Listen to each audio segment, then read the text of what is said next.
All right, Zig coming into the top of the interview. Today on the podcast, we have punk rock legend Bill Stevenson, drummer for the Descendents, Black Flag, Only Crime, owner and operator of the Blasting Room. All right, a truly epic guest. Now, before this interview, I got fairly caffeinated, or during this interview, I had my first cup of bonus brew, which is 10 scoops of instant coffee and a little bit of water, and I had this weird period of isolation where I really wasn't talking to anybody. I think everyone's had that with this pandemic, and the only person I talked to was Bill Stevenson. So I was a little squirrely, and you can maybe hear some of the caffeinatedness. But anyway, let's get to Bill. Before we get to Bill, this podcast is mixed by Studio 44 CLE. Studio 44 CLE. If you have any audio, video, streaming needs, make sure you go to Studio 44 CLE. They've been mixing all our episodes, making them sound great. Ideally, this one in particular. There was some new stuff tried. Anywho, Bill Stevenson. Cool. Well, thank you so much for taking time to do this. This is super exciting for me. Talk to a hero. It's my pleasure. Yeah, I'm glad you made some time for me. Yeah, it seems like during COVID, I've been doing an awful lot of these Zoom or Skype podcasts. Yeah, that's awesome. I've probably done. Yeah, it seems like I'm doing one almost every day. That's awesome. It's so hard because, like, with how everything is, what do you do? Like, you can't go out and play, and even though, like, with what you're doing now, it seems like that's more of already a certain picked thing. You know what I mean? You guys go out for certain gigs, but you have a lot of different outfits. So you can't do that, and not to me, I can't imagine a lot of people are coming in to record.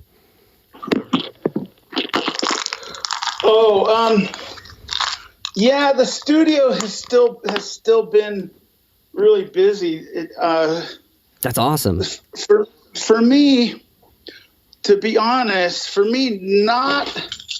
not much has changed other than the singular huge thing, which is that I don't have any shows. Yeah. Other than that, things are pretty much similar for me because, to be blunt, I'm not a very social being. Yeah. I'm not antisocial. I just don't like going to bars and going to restaurants. I don't have much interest in that. I feel that. Was it you're a sober guy, right? No, I'm just a guy. Well said. I mean, I don't do drinking or drugs. Yeah. To any kind of excesses. I don't do drugs at all. Yeah. But I do drink pretty damn moderately. Okay. I just I enjoy a drink in the evening when I'm all done with my work. But I've never really been into it, the heavy partying and all that.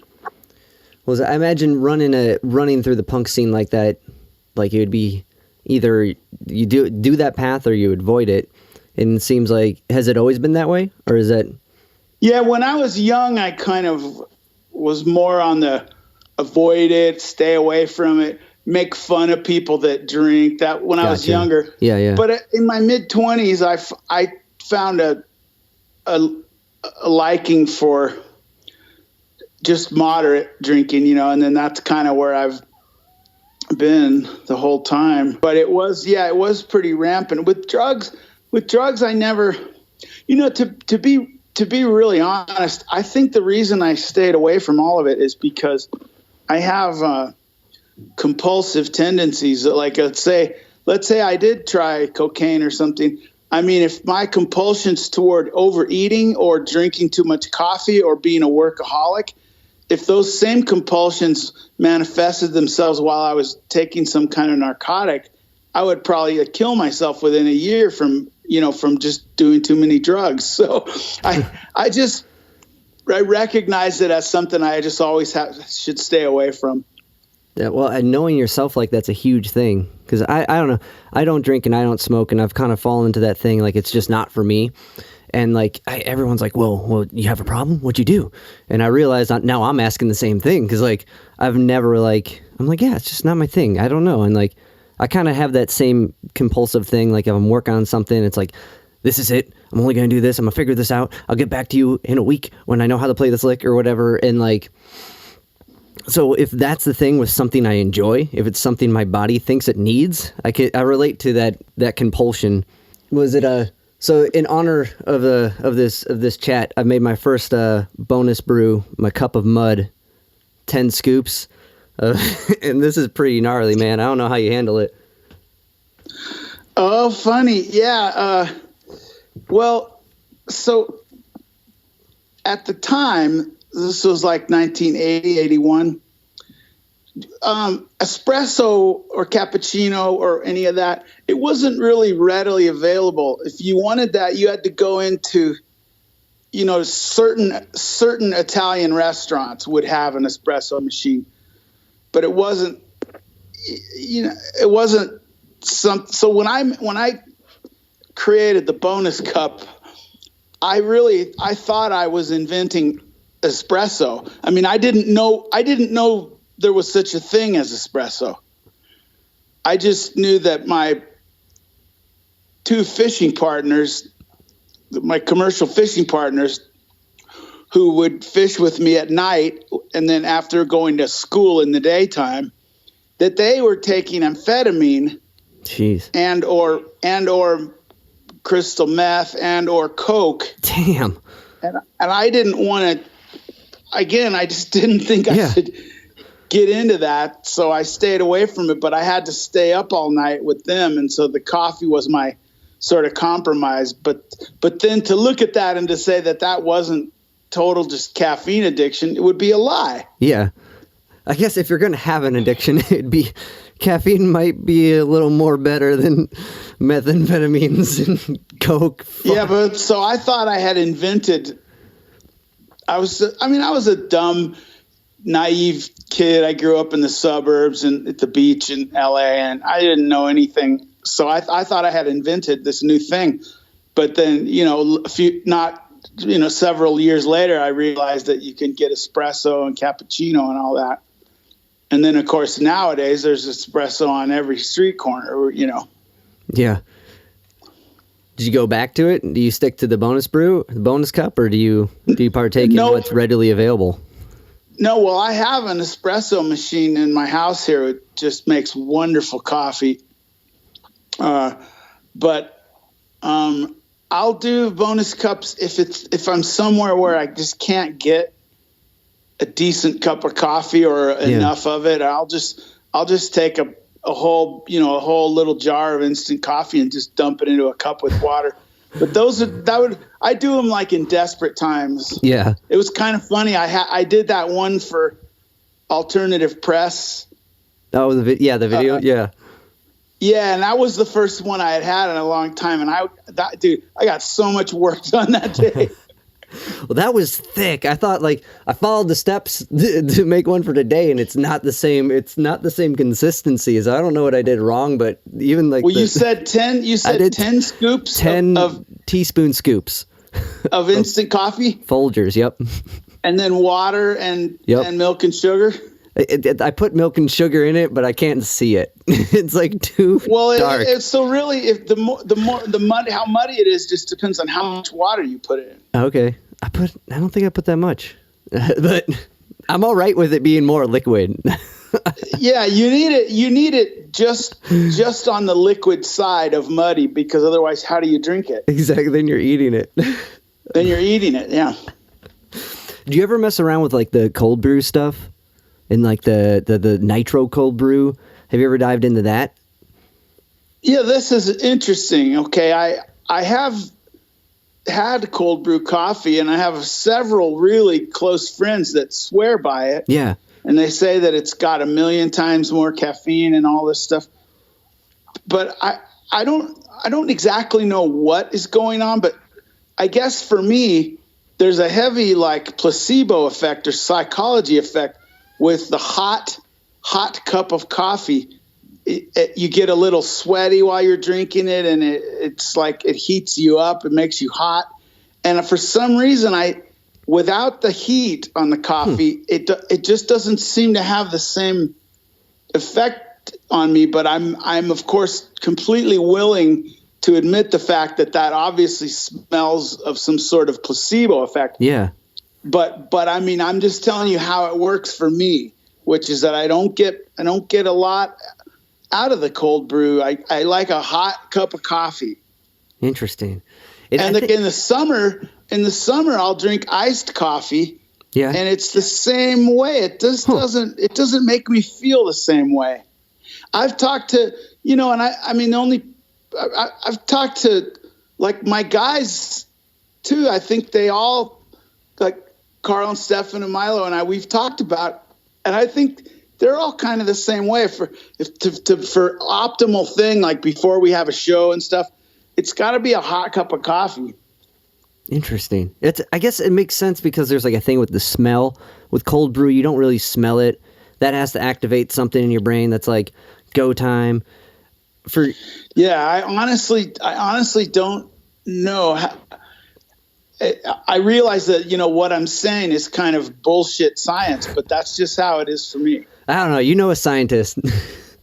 you got first-hand credit. I know a scientist. I know a scientist.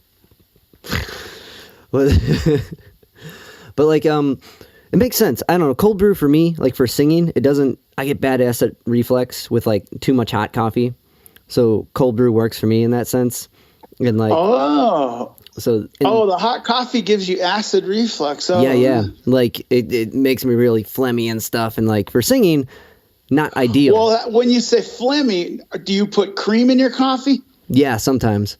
Because I mean, the bonus cup's different because it tastes so horrible. You have to dress it up in cream and sugar. Yeah. But I mean, for me, I always drink my coffee black, always. Interesting. That's also supposed to be more acidic too. I don't know. Yeah, I like it. I like that. I have a good coffee situation. I have that Descendents bonus brew that we have made here in town from Jackie's Java.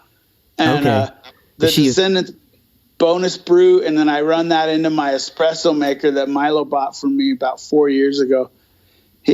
I could not be happier. Like when I have to go to Starbucks or some shit, it's always a letdown. Yeah, I don't know. There's something about their coffee that doesn't hit as hard as like a smaller like mom and pop shop or like a small cafe that's got the real beans. Their drip coffee just tastes horrible to me. Is it the one where they put it in that weird machine and it pushes it down and it comes up like a weird coffee burger? Just their normal brewed coffee. I see what you're saying. Yeah. Tastes crappy. It's pretty burnt. I don't know. I usually go for the cold brew when I go with that, so I don't really taste it. But more than often, I'm trying to like craft my own. I'll have to try the Descendants brew. So how'd that come about? How'd you guys make your own brew with Jackie? Oh, because we just wanted to have our own coffee, and we were perfect. Jackie just, I don't know how we found her, but she kicks ass. It makes it, I don't know. As far not too many bands come up with merch that really matches. I mean, they do to some degree with a shirt, but beans from the Descendants is perfect. Yeah, they're so good though. They're what we all have. I mean, the guys order it from Jackie. The guys that don't still live here, that live wherever they live. Like Milo, he orders like 20 pounds of it every month or so from Jackie. Damn. That's a lot to go through, man. Not surprising from you guys, though. So kind of, The shift of gear. Oh no, I had another thought about that. This is a funny interview. All we've done is talk about drinking, drugs, and coffee. Like, well, the exact conversation I want to have with Bill is about coffee. Yeah. But I get the coffee part totally, but it's weird how we started off. Well, I've been ever since I sent that email, I've been going on the deep dive of your career.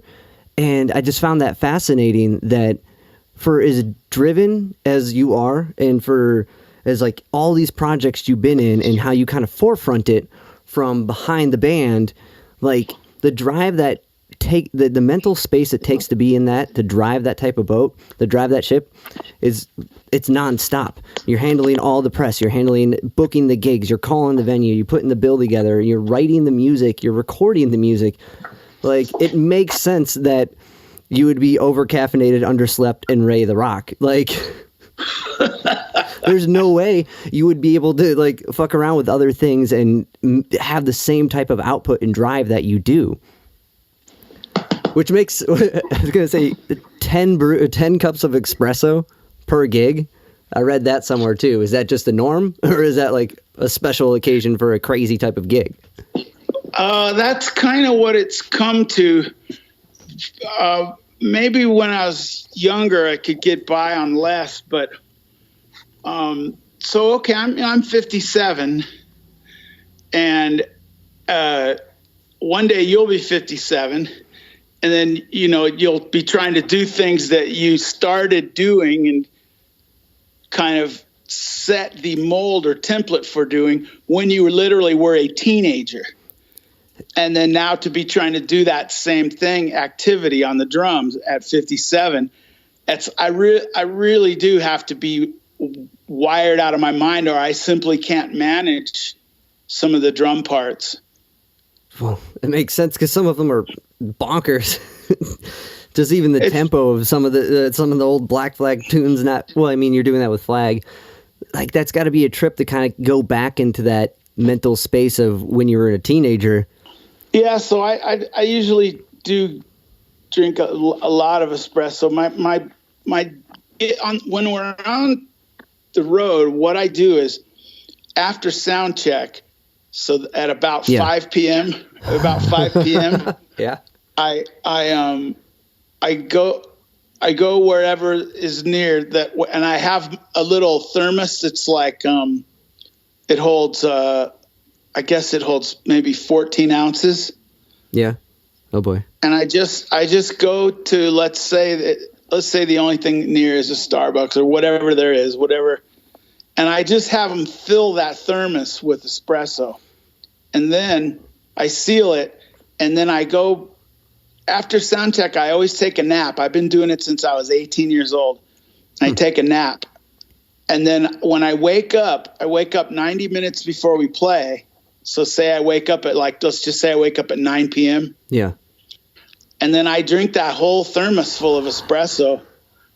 And then away we go with the old right hand, all that business, Yeah. But the people can't, they want to see, they want to hear that from us. You got, definitely. It's interesting that you crash before the gig, because I talked to Mike Watt, and like, he does that before each show. He'll like sleep in the van before the gig. Yeah, we've been doing that forever. He used to do that on tour too, I remember.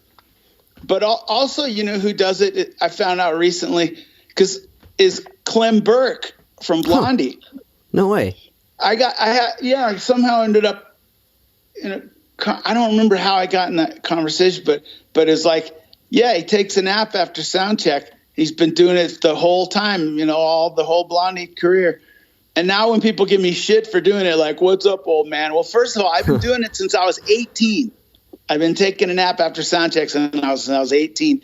And plus I say, well, Clem Burke does it. If it's good enough for Clem Burke, it's good enough for me. Boy, he's a monster live. Yeah. He's so good live. He is. I mean, he just destroys his drums. So good. And that power nap before the gig is why it happens. So that's why I don't know. I think that the power nap more is just double security to make sure that it can happen. Yeah. Yeah, because nowadays, Deborah's got that plexiglass between her and Clem, because he's still playing full on ferocious, style, like punk rock. And so she's got that plexiglass up. Puts a barrier behind him. Well, that makes sense. That's a good compromise. You can do your thing and we can still make it work. Yeah. Well, she croons, she sings softly and beautifully. So it's hard to find your pitch when all those cymbals are going crash, crash, smash. For sure. How do you, I don't even with singing harmonies, or any drummer that sings and plays, to even find a sense of pitch, like how you're saying, when you're surrounded by that, it's got to be a monster to try to do and really hard to pull off. I've never had much luck trying to play and sing. Yeah. It's too difficult. If I was a different sort of a drummer, if I played kind of stock, simple beats, Pat Boone, Debbie Boone, Pat Boone, Debbie Boone, those kind of simple beats like that, then I think I could sing over them. But the way I play in circles. All the phrases are circles and lots of bobbing and weaving and lots of kind of little Latin interjections or little tiny Latin things or little tiny Afro-Cuban little moments. And I can't sing over that. It's too much for my feeble brain. Well, even just playing and singing at times is too much. That's why most singer-songwriters are chord strummers. And makes sense. When you say circle, thinking of phrases in circles, what do you mean? I mean, there's a whole school of drummers out there that just play they keep time. Like I said, kick, snare. Oh, or I see. Kick, snare, kick, snare. Like Pat Boone, Debbie Boone. Yeah. There's 90% of the drummers out there, that's what they do. They keep time. But I don't really do that. The way I play drums, it's more like surfing kind of. It's got a ebb and flow to it. It's not, I don't just keep a beat. So it's riding the phrase of the tune, which makes sense with Descendents or Black Flag songs where it's following the phrase like that. Yeah, that's kind of what you're saying is kind of a big part of it. Yeah. Is it okay? Because I just my drumming might be more sensitive even to the vocal phrasing or something as opposed to just 1, 2, 3, 4, 1, 2, or 1, 2, 3, 4, 1, 2, 3, 4, whatever it is. I just don't. I don't do much of that. Ta, boop, boop, ta. I don't do much of that. So it's almost Keith Moon-esque with how he would follow vocal phrasings. Well, I like the way Keith Moon too, but for me, who really brings that point home would be Mitch Mitchell. Okay, yeah, even cooler. Or Mitch Mitchell, or Bill Ward from Black Sabbath, or Elvin Jones. They're just kind of doing their own little thing, sort of. With the Latin influence, where did that come from? A particular drummer? Did that come from? Is that a Mitch Mitchell thing? I don't know. I mean, I've always kind of been a wannabe Mexican because growing up in LA, it was just I don't know. I always consider myself like an honorary fake Mexican. There's something about Latin grooves though, man. That pocket sticks, that clave. With Robo, in Black Flag, you see he would do those sets of 3 hi-hats, and that he comes by that naturally because he's Colombian, and the national music of Colombia is the cumbia, and that's sets of 3s, and that's how the Black Flag stuff all is with Robo on it. Those sets of 3s on the hi-hat. Interesting. That's awesome. Next time you listen to it, listen for the sets of 3s on the hi. I don't mean the stuff I played on. I mean the good stuff with Robo. Listen to listen to Jealous Again or Revenge or Police Story, you'll hear the little sets of 3 hi-hats. You guys just put out a side note. I'm definitely going to do that, and now it's going to stick out. It's going to be like hearing the cowbell in Blue Oyster Cult. Now all I'm going to hear is that. But you guys just put out a cool like group version of Jealous Again for Mike's Uke, with you playing guitar. And I guess my question is with that, when did guitar become... So when you got your first drum set, and I know you got that bass out of the garbage, right?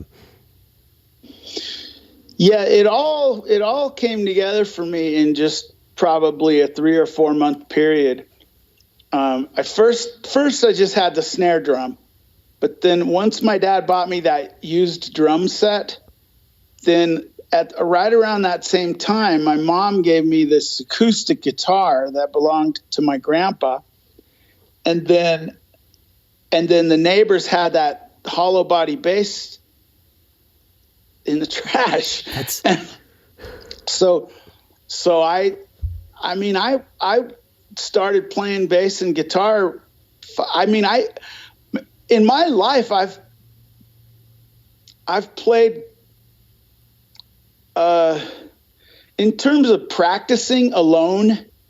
Okay. Not band practice, not band rehearsal, and not touring and not sound check, but just of how many hours I've spent alone playing an instrument.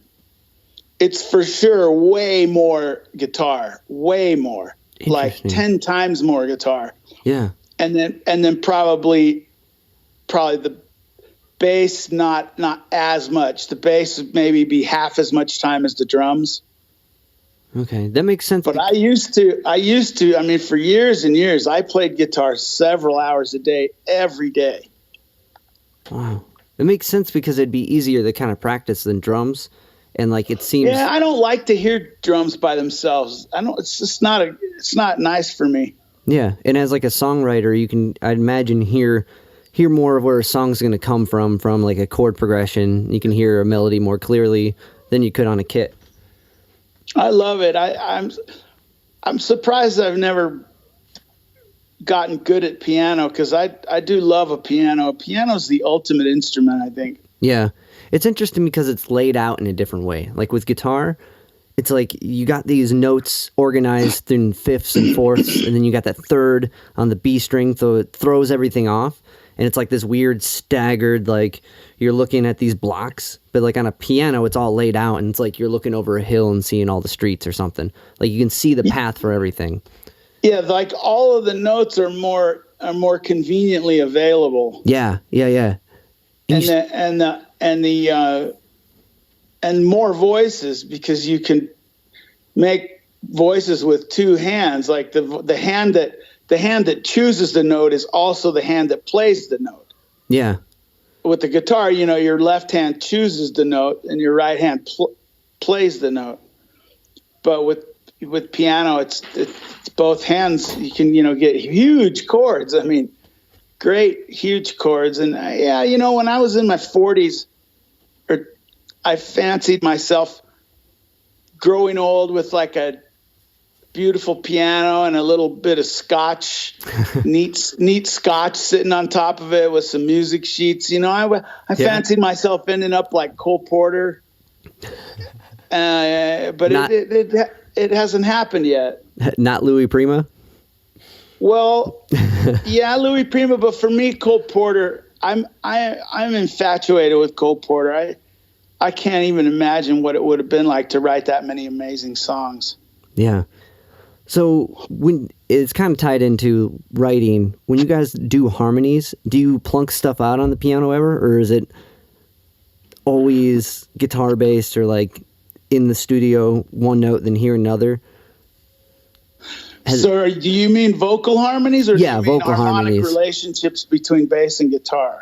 No, vocal harmonies, because I think harmonic relationships with bass and guitar, you can kind of, from playing as much as you do on both instruments, hear that and place that. But when it comes to like vocal harmonies, Descendents are really tight with vocal harmonies on the record. And like, we just usually, I don't usually ever sit with a keyboard. I mean, I could do that just as easily with the guitar.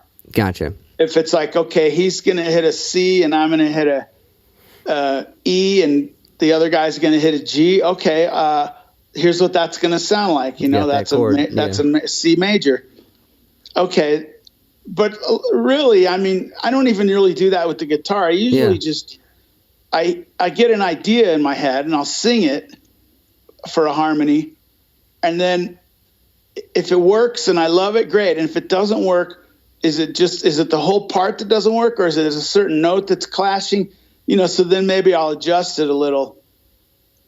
But usually I don't like to be clinical about the harmony parts, because I like them to hopefully to have a little bit of a life of their own, to where they, even if you turned off the lead vocal, like the harmony part would still sound bitchin'.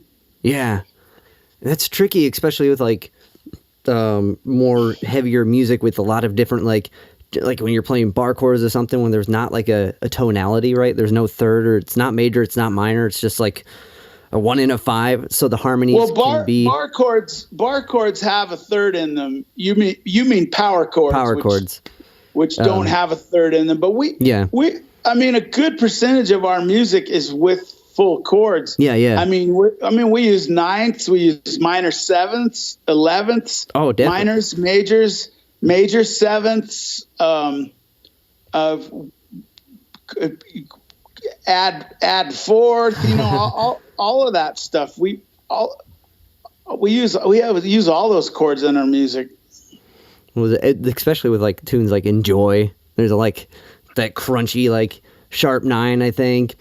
But I was thinking maybe in the context of like working out of the blasting room and like working with, because I was looking at your client list, and it's a lot of punk bands and a lot of like heavier bands that would have harmonies like that, I guess, or accompaniment like that would be like that kind of like barish thing where it could go either way with vocal harmonies, which is cool because it can be expansive, but it's also confusing because you got to figure it out. Yeah, I mean, even if the guitar player happens to be playing power chords, that doesn't prohibit, for sure, the chord progression from implying a key or a scale. Yeah. No, I get that. I don't know. Maybe that's just me working on something, running into my own things. I'm like, he probably was running into that. Oh, huh. Picking the brains of the masters. I usually just try 2 or 3 things.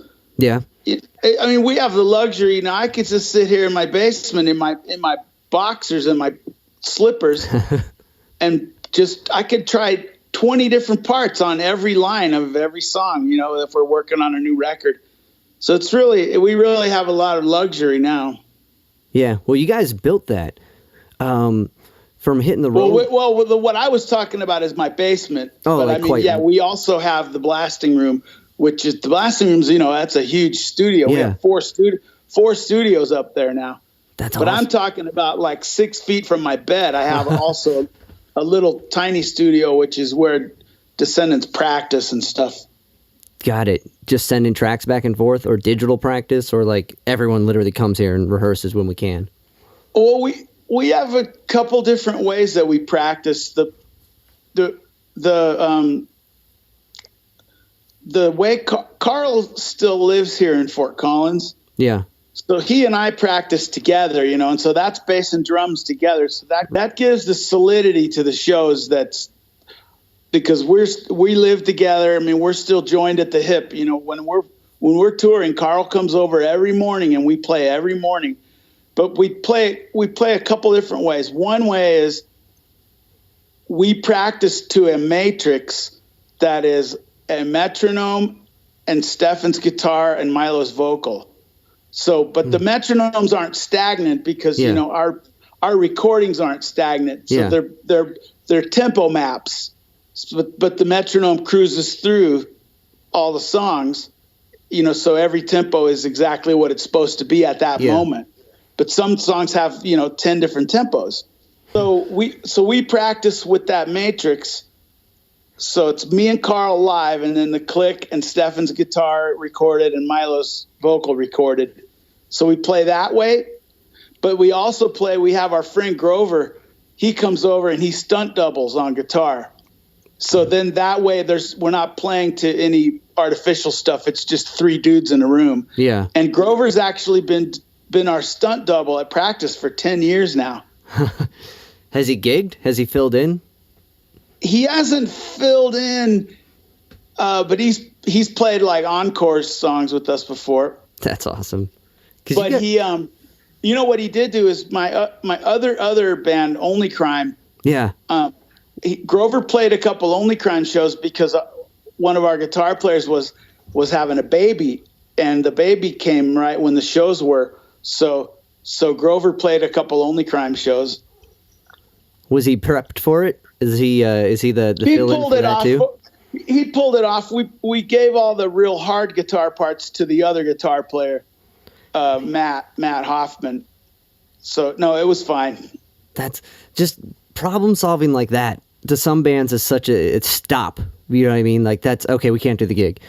It's so inspiring that you guys just find a way with all your projects to navigate through and keep pushing and like do the thing. There's been a couple all gigs where Milo was the sub. I was reading on I think only once. Only once? Okay. So like yeah, I think Chad lost his voice and so Milo sung. So knowing that pre-show and all the people that came to that, was that like a mind fuck for the crowd? They're like, what? Or was that like you guys being hyped up like they're going to be so stoked, or being like, fuck, I guess we got to do this? It didn't, I don't know that I don't think any of us thought about it like that. It's just, Chad lost his voice and I just called Milo and I go, okay, can you come out here and sing tomorrow? And he's like, yeah. I go, okay, I'll see you tomorrow. We just went up and played. It's like, cause Milo's, all of us are very close. Yeah. So it's not like dealing with people that haven't seen each other for years or that don't like each other that much or any of that stuff. It's just like, hey, I need you. He's like, yeah, I'll be there tomorrow. That's cool. It's cool to like be working with people that are your friends first and foremost, that actually care about you. I wouldn't be able to do this if it wasn't like that. It's always been this. We started this band for fun, and if it ever quits being that, I'm going to quit. Beautiful. Kind of a couple early questions. One being about the Descendents is, I would guess at one point you guys had a female singer, or were trying out a female singer.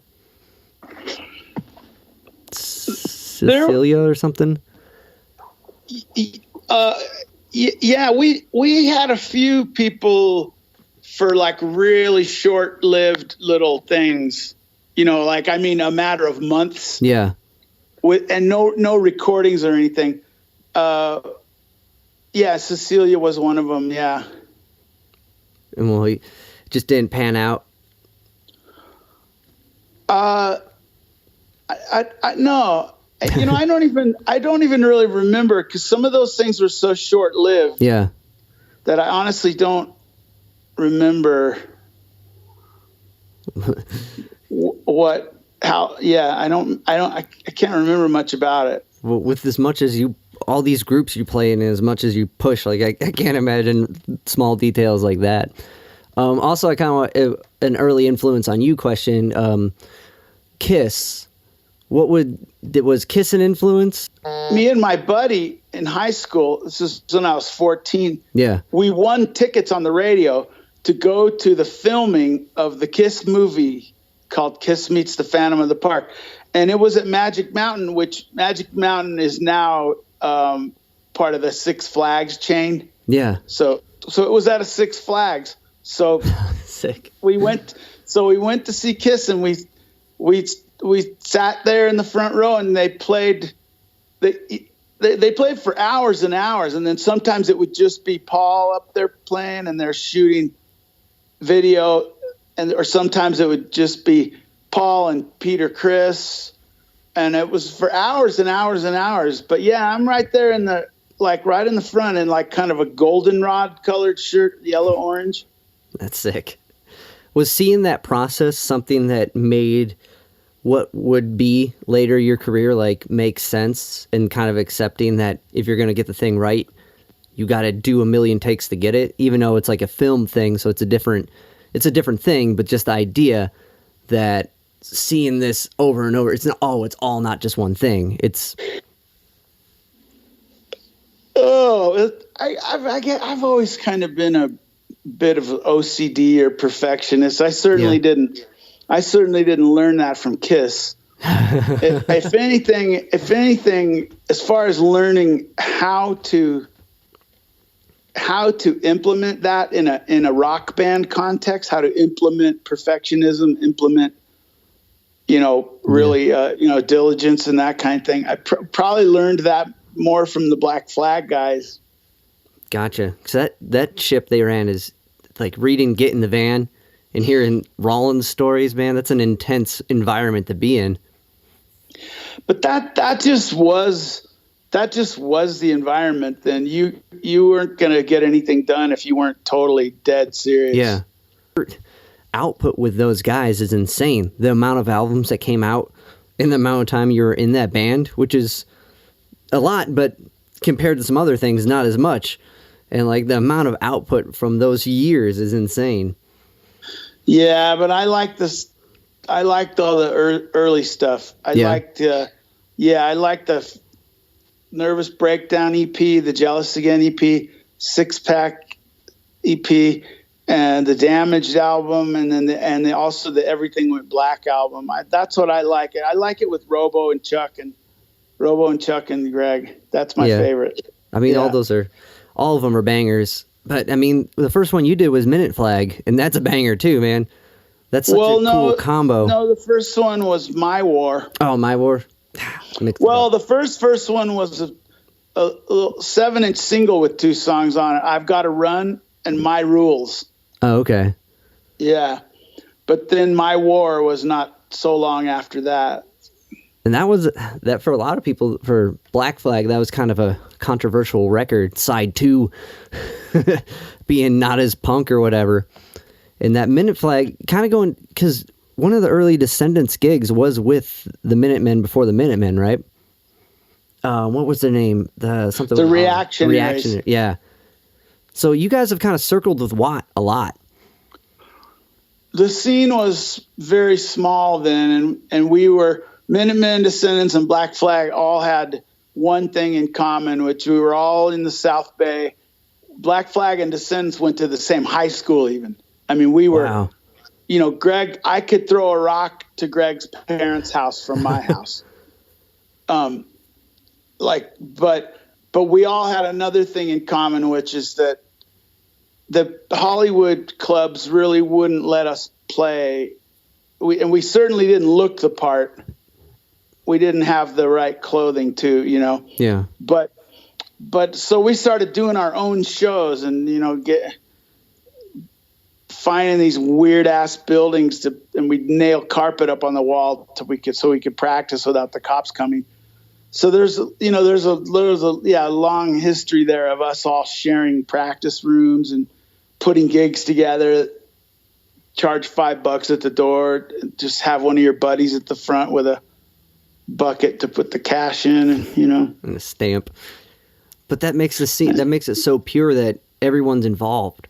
Like, it's different when you're just doing a thing, but when your friend can be involved too, now it's a bigger thing. And it's so much more like pure and potent that everyone can share and partake in it. I love the Minutemen. I saw Mike play about a year and a half ago here in Fort Collins. He was so good. He was just, oh man, he was just tearing that bass up. I think it's the best I've ever seen him play. Which one was it with the Second Men tour or the Missing Man? I think the last one he did was they were doing all these Minutemen tunes. At least when I saw him at the Grog Shop. I can't remember the name. It was like I don't know. I don't keep track of like what he calls the band at the time. I just know that if he's gonna be in town, I usually try to go see him. That's awesome. He's a very dear friend. Very deep thinker too, man. I talked to Watt for like 4 hours. and like everything he said was just like another mind like rearranger. Like yeah, Mike has a real special kind of brain. Just the way he sees things and the way he looks at, even just looking at words and rearranges it and like kind of the shift gears. I wanted to ask, has there been any commandments added throughout the years? Oh boy. I mean, not added officially, but I mean, you know, the band's been together 41 years. Like a lot, you know, that's 1,000% longer than most bands, I guess, right? Yeah. Something. I don't know.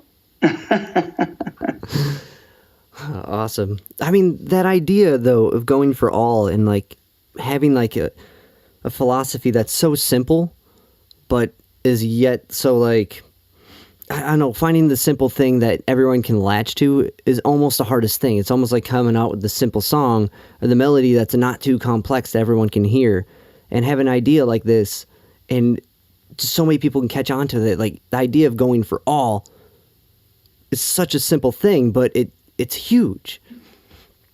And that came from fishing, right? Yeah, my same partners I was referring to that I would commercial fish with at night. That's something Pat just said it one day. We were brailing mackerel with a braille net. Yeah. And my boat could hold just about 1 ton of fish, you know, safely. Otherwise, it literally would just sink. The boat would just go underwater. And you know, we were getting right to that point, and Pat was all on the amphetamines, on the Black Beauties. Yeah. And I'm like, Pat, we better call it. We're literally filling the boat up. We're literally going to sink the boat. And he had the braille in his hand because I was chumming and he was brailing. It's a little system. You plop the chum down, the mackerel swim into it, and then the other guy takes a swipe with the braille and puts the fish in the boat. And it's like a rhythm. And I'm like, we got to stop. And he's just going, no, all. And he didn't know what he was even saying because he was out of his mind. Yeah. But he just kept saying, no, all. And so it just kind of stuck. A couple more questions and then I'll let you go, man. I really appreciate your time. One being with the Blasting Room. Did you work with Gogo Bardello or was that someone else in the studio? Gogo, I think they came one day, but I didn't work on it. Oh, okay. Because those guys are fucking amazing. But Carl he played bass with them for a long time. Gotcha. Yeah, okay. But I wasn't there when they came to the studio. Probably Jason and Andrew worked on that. Okay. The Dead Boys. Have you guys ever done anything with them? No, we haven't. I used to like to listen to them when I was first getting into punk rock. They were one of the things that impressed me the most. Now with going to like a group like Flag, kind of jumping into like going back to your teenage self, how's that been? Oh, playing shows with Flag? Yeah. It's so much fun. I mean, those are my best friends in the whole world. Daz and Chuck and Keith and Stefan and those are my best friends. I mean, Keith's my longest friend of my life. I've known Keith since I was 8. Damn. Because you worked for his dad. Hermosa Tax Box. But even before I worked there, when I was just a little kid coming in to buy bait and tackle, and Keith was working there because Keith was in high school. Keith was working in the tackle store. So I met him when I was a little kid, fisherman. That has to be so cool then to cycle back and like be able to like go play the music again. So I saw you guys at the Grog a few years ago at the Grog Shop in Cleveland. Yeah, that was fun. That was a really fun show. Yeah, that was sick. And then I think I saw you guys at Riot Fest too. I think there was one year where you played like 3 sets at Riot Fest. You played a Flag, an All, and a Descendents set in Chicago. Yeah. With Riot, I did a one year I did a Flag and Descendants and All, and one year I did a Only Crime and Descendants and All. That's when you're not overly whelmed or overpacked with things. Do you get a little antsy? Like when you look at the schedule and it's not like stressful. There's like a thing. I don't. No, I don't. I mean, when I was younger, I definitely was like a workaholic. Yeah. I like to sort of keep myself busy. I don't really have that thing anymore, that keep myself busy thing. Gotcha. I like to do things with purpose. And I mean, I value things other than just the band too. Now, I have 2 kids, and so during COVID, I did a little bit of backpacking with my son. Cool. And I've been playing a little music with my son in the basement. And I don't like to just have the work just consume my entire life. That doesn't feel right to me the way it did when I was 20 or 30 or even 40. Yeah. Well, it's like the not working to live, or not living to work, but working to live type deal. Now your son's got a band. He has a band that he's been working with guys, but it seems like right when they were kind of getting started, then COVID hit, so they've been kind of limited. But they're just learning. Miles is just learning the guitar. But he played guitar on that Christmas video. That's Miles playing the guitar. Gotcha. Okay, that's awesome. Did you see that Christmas video? Yeah. Yeah, so that's Miles playing the guitar on that, and that's my whole family singing. That's awesome. It rotates. It's like the boy part is just me and Miles, and then the girl part is Stacy and Maddie. Oh, dude, that's so cool. Like, you can share this with them and help them along if they want to do that. I think Miles has a decent right hand. I feel like if you listen to that, it sounds more like the Ramones than the Ramones did by that time, because they got so shitty. Yeah, they got so crappy, so I don't know. I like to hear a nice groove like that. A good smooth right hand is a good thing. That's awesome. That's so cool that you can share it with them and do this thing. And now that there's time for it, despite the whole COVID thing, putting everything, ramming it into the wall and not being able to do anything, it led to all these cool little outlets. Yeah, it's been great. Miles and I, we've recorded several things together, either things he wrote or things that he and I kind of worked on together, or I've helped him record things that he was collaborating with somebody else. So I'm teaching him a little bit of Pro Tools too. He knows how to use a little bit of, Pro Tools is the audio software that kind of what everybody uses. Yeah. It's kind of fun. Pro Tools is kind of tricky. Pro Tools and Ableton, there's some learning curves with that stuff. I don't know Ableton. Ableton's weird, man. There's a lot to do. There's a lot you can do. A lot of people do a lot of looping stuff with it. I can't wrap my head around it quite. I have a buddy who's all Ableton. Oh, cool. Well, Bill, thank you so much for taking some time out to chat with me. I really, really appreciate it. Yeah, man, this has been awesome. There was something with the guy from The Simpsons reviewed one of your records. Oh yeah, he used to be a journalist, kind of before the TV thing and all that. Yeah. And he reviewed Milo Goes to College. Yeah. Okay, because I kept looking. I always sort of wondered whether Bart may have been a little bit kind of influenced by Milo, but I'm not sure. God, because of the spiky. Okay. All right, because I heard that somewhere or read that somewhere, and I was trying to find that article, and I couldn't find it. Yeah, I never asked him. We never kept up with him. Gotcha. Either way, it's cool. Yeah, it's fucking awesome. All right, man. All right, thank you, Bill. Appreciate you. Okay, see ya. See ya.